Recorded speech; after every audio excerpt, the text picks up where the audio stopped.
C'est l'actualité du jour sur Kivu Morning Post pour ce vendredi 2 janvier 2026. Bienvenue à la une. Live 123 accuse le gouvernement congolais de profiter du retrait de ses troupes pour réoccuper des zones stratégiques et des ciblés. On verra. Au moins 6 personnes ont été tuées lors d'une attaque attribuée aux combattants de l'ADF MTM dans la nuit du 1er au 2 janvier 2025 au village Katanga, secteur de Bapéré à quelques kilomètres de Mangurujipa-Centre, territoire du Lubero. Nous sommes en province du Nord Kivu. C'est tout pour les sommaires. Bienvenue à l'actualité du jour. Vous êtes nouveau, abonnez-vous à la chaîne.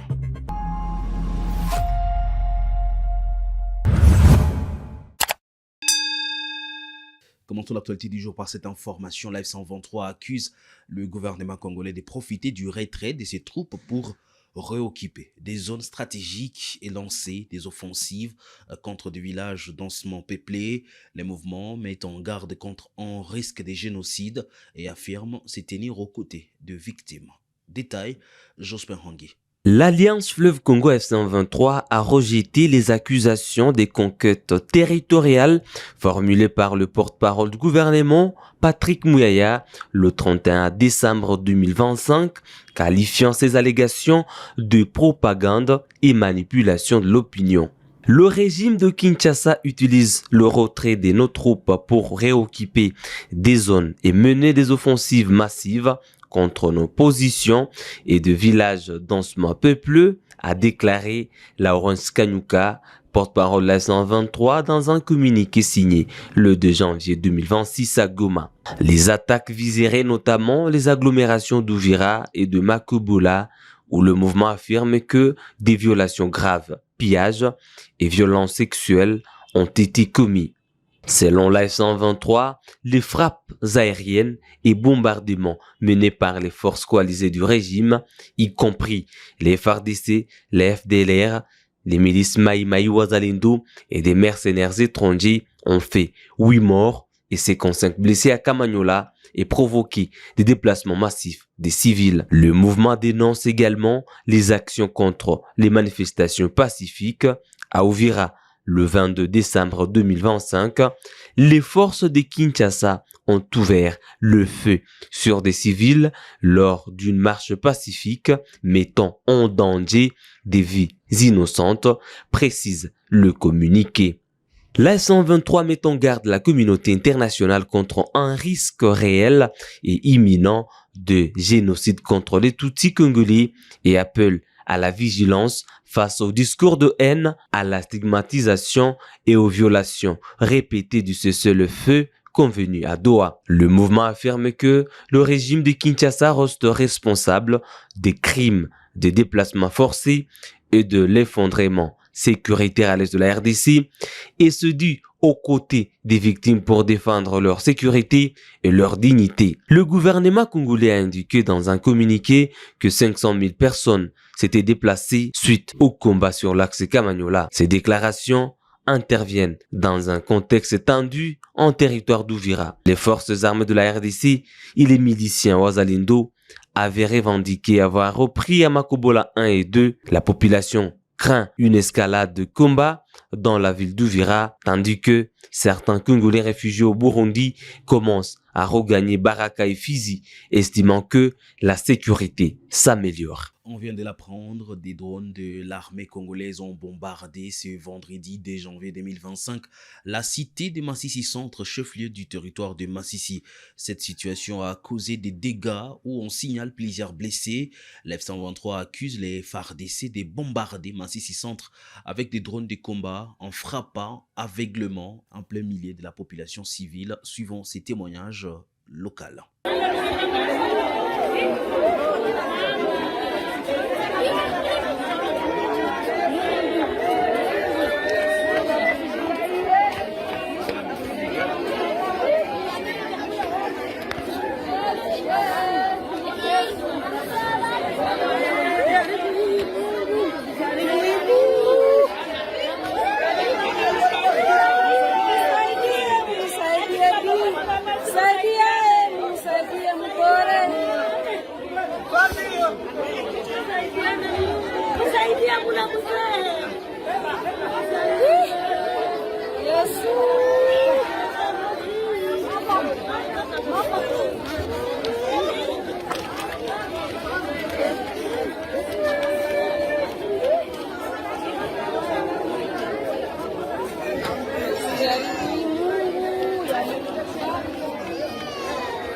Territoire hapa kwa nani pale kwa mode pale tu mwakale ka rompwe pale iko sanjo kwa ibombe na ngukie pale kwa mode pale tu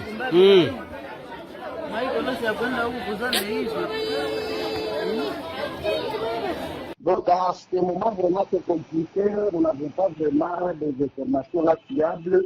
Là, Masisi, il y a plusieurs quartiers. Moi, je suis juste à Mongaliema. Alors, donc, il y a des rumeurs seulement qui circulent. Bon, ils donnent, mais ça pique à publicité. C'est vrai qu'il y a des blessés. Mais après, Afrique vraiment connu, on peut tujione, benye baliumia, c'était quoi? Juste que c'était ça. C'était calme, vraiment, il y a eu ambiance, les enfants chantaient, mais bon, à part ça, donc, leur client, ils ont donc, c'est traumatisant, quoi, c'est traumatisant, on peut dire. Des affrontements ont repris ce 2 janvier 2026 à Katoy. Nous sommes dans les territoires de Masisi en province du Nord Kivu. Ces combats ont ravivé des tensions dans la zone. Vanessa Abanza nous en dit plus. Ces combats opposent les combattants de l'FCM 23 aux miliciens Wazalendo alliés à l'armée congolaise. Depuis les matins, des tirs d'armes lourdes et légères sont signalés à Kasseni dans les secteurs de Katoy, à plus de 100 km à l'ouest de la ville de Goma. La situation n'est pas bonne.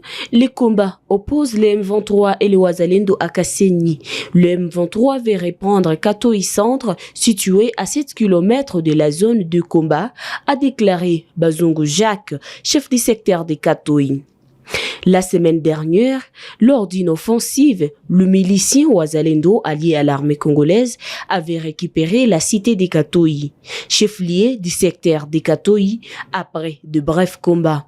Ces attaques de la coalition avaient provoqué un déplacement massif des habitants vers d'autres localités jugées plus sécurisées par le M23, notamment Kibabi et ses environs. Dans son message à la nation, le coordonnateur de l'FCM 23, Corneille Nangaa, a dénoncé le non-respect du cessez-le-feu par Kinshasa malgré les accords signés à Doha sous l'égide du Qatar. Des violents combats ont été signalés tôt ce vendredi 2 janvier 2026 au village Mumba, près de Mangungungudu, dont nous sommes dans les groupements de Bukombo en territoire de Rutshuru. Fiston Issemwami. Selon des sources locales, les combats opposent les éléments de la 123 Wazalendo Sam CFDP depuis 5 heures du matin. Des détonations d'armes lourdes et légères ont été entendues dans la zone. Mumba reste régulièrement le théâtre d'affrontements en raison de la présence persistante des Wazalendo alliés au FDLR. Il y a encore des affrontements à Mumba, près de Mudugudu. Déjà hier, d'autres combats avaient eu lieu. Ces échanges de tirs inquiètent fortement la population de villages voisins, témoigne un habitant Une accalmie temporaire avait été observée jeudi 1er janvier dans le village de Sissa, Moudougou, Bouhambira et Kanyati, désormais sous le contrôle de la 123, malgré la persistance de certains Ouazalendo Samse FDP. Ces affrontements s'ajoutent à ceux de la veille qui ont provoqué un déplacement massif des populations vers le village voisin. Au moins 6 personnes ont été tuées lors d'une attaque attribuée aux combattants de l'ADF MTM dans la nuit du 1er au 2 janvier 2025. Nous sommes au village Katanga, en secteur de Bapéré, à quelques kilomètres seulement de Mangorojipa centre, en territoire de Lubero, selon la cité civile de Bapéré. Dans cette partie du Nord Kivu, parmi les victimes figurent 2 militaires de FARDC et 4 civils, dont un réparateur de moto décédé d'une crise cardiaque figure parmi les victimes. Nous venons de passer une nuit et une matinée sous un choc parce que l'ennemi a signé son incursion au chef-lieu du secteur de Bapéré, dans le quartier Katanga, à Maindele aussi, où on enregistre un bilan provisoire de 5 personnes qui ont été tuées. Il y a aussi des maisons qui ont été incendiées. Il y a aussi un jeune garçon qui venait de perdre aussi sa vie suite à des coups de balle, qui fait au total 6 décès dans la zone. Ça, c'est un grand choc. Il y a aussi des blessés graves qui sont admis au niveau de l'hôpital. Il y a des civils, il y a aussi un militaire. Parmi les personnes qui sont décédées, il y a aussi nos voyants militaires, 2 militaires qui venaient de succomber, quelque chose que nous condamnons avec la dernière énergie. Et aussi, nous appelons nos sociétés civiles, parce que c'est incompréhensible aussi, parce qu'il y a des multitudes. Il y a des groupes armés qui sont dans la zone, il y a les UPDF, il y a aussi nos forces automatiquement. Et toute cette coalition devrait s'unir et parler même langage pour mettre fin à cette barbarie de l'ADF qui continue toujours à endeuiller. Nous venons de commencer l'année avec une situation tellement morose, une situation qui n'est pas tellement bonne. C'est quelque chose que nous avons condamné, c'est plusieurs crépitements de balles. Et pourtant, les porteurs d'armes devraient d'abord voir, étudier là que les balles sont en train de provenir. Mais malheureusement, on a compris, il y a eu vraiment une confusion. Les coups de balles ont retenti n'importe où. Partout dans les quartiers, il y a eu des coups de balles. Et la population a été victime, la population a manqué là où se diriger. Et pourtant, toute cette armée, VDP haute, devrait voir les balles proviennent de telle part pour que nous puissions ensemble fixer nos orientations et nos idées là que les coups de balles sont en train de provenir. Mais vous allez comprendre qu'il y a une confusion totale.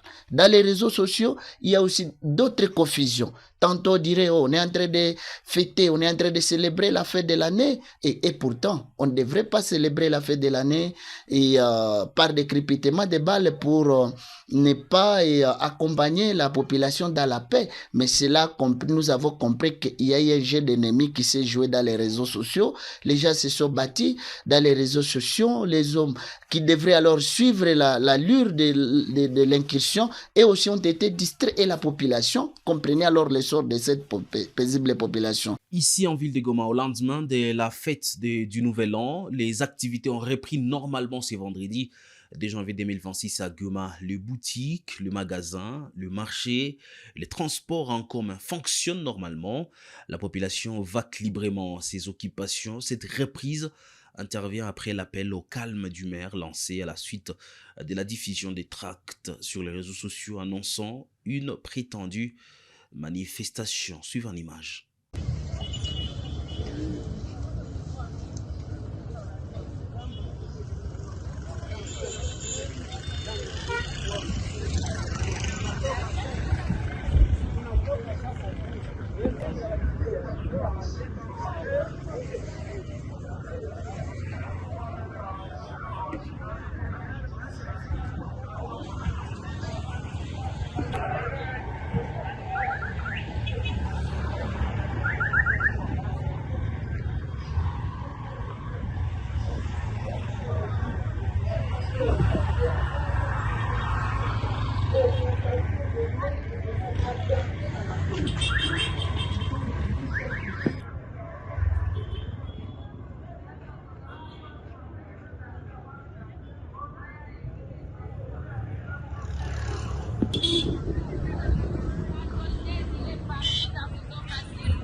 À l'occasion de la nouvelle année, les habitants de Goma ont exprimé leurs vœux de paix et d'amélioration des conditions de vie. Jules Ineza a souhaité une meilleure année pour toute la population. Yungo Roger espère la fin de la guerre et un retour des habitants dans leur village d'origine. Esther Mirabel a appelé à l'amélioration de la situation dans l'est de la République démocratique du Congo. Tour à tour, ces habitants s'expriment ici. Je crois que c'est une grâce, je suis très content de finir cette année. Personne ne pouvait espérer, après les événements qui sont produits en janvier, qu'on devait terminer cette année ici dans la ville de Goma. Avec toutes les réalités, vous avez vu que ça n'a pas été facile, mais nous nous sommes quand même retrouvés, nous avons célébré ensemble. J'ai été là, j'ai eu à animer, je suis très content. C'est un sentiment de gratitude et de grâce, surtout de remerciement envers l'Éternel Dieu Tout-Puissant d'avoir fini cette année. La ville de Goma a toujours été résiliente. Pourquoi? Parce que j'ai été très surpris. Je ne m'attendais pas à voir un si grand monde. Moi, j'ai été appelé seulement pour faire le MC.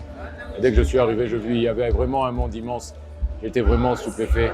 Et je trouvais que peu importe les difficultés que nous traversons, même étant un lion blessé, nous sommes capables de nous relever et de continuer toujours à nous battre. Mon message est que 2026 sera une merveilleuse année. Nous allons connaître une très bonne année en 2026. Et je souhaite tout ce qu'il y a de meilleur à toute la population de Goma, à nous tous, et surtout au Kivu, à Bukavu, je ne vous oublie pas, mais également à toute la République démocratique du Congo.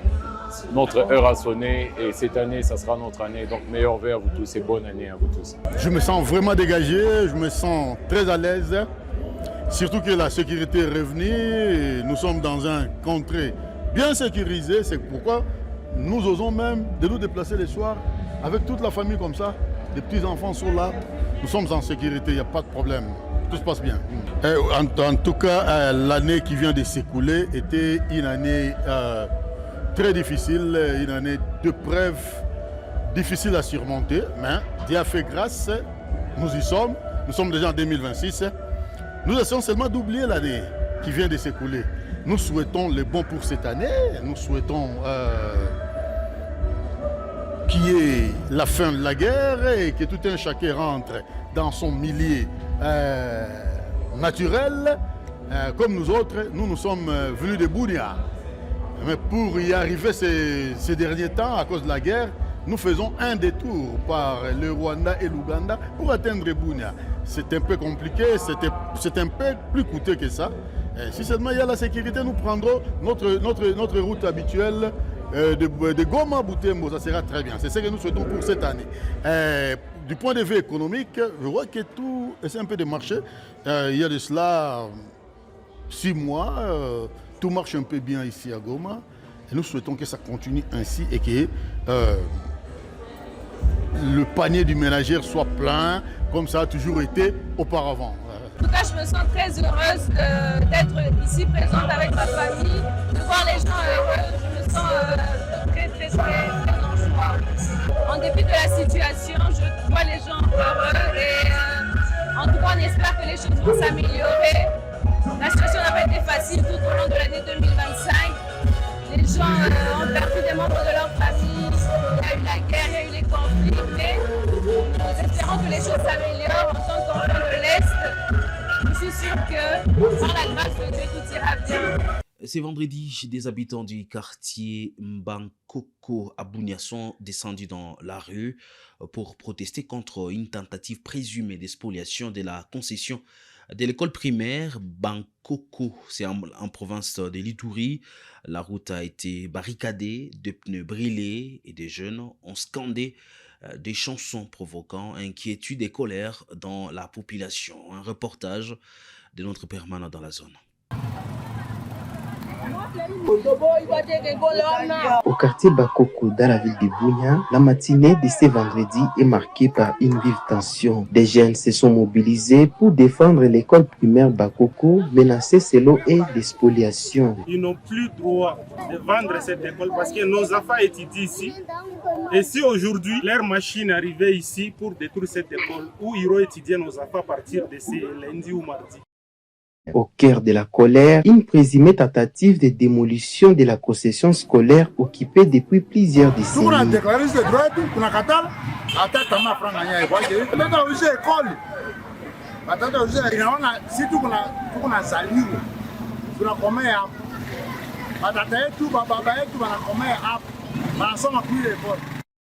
Alertée, la population riveraine est descendue pour exprimer sa crainte de voir disparaître une école d'intérêt public.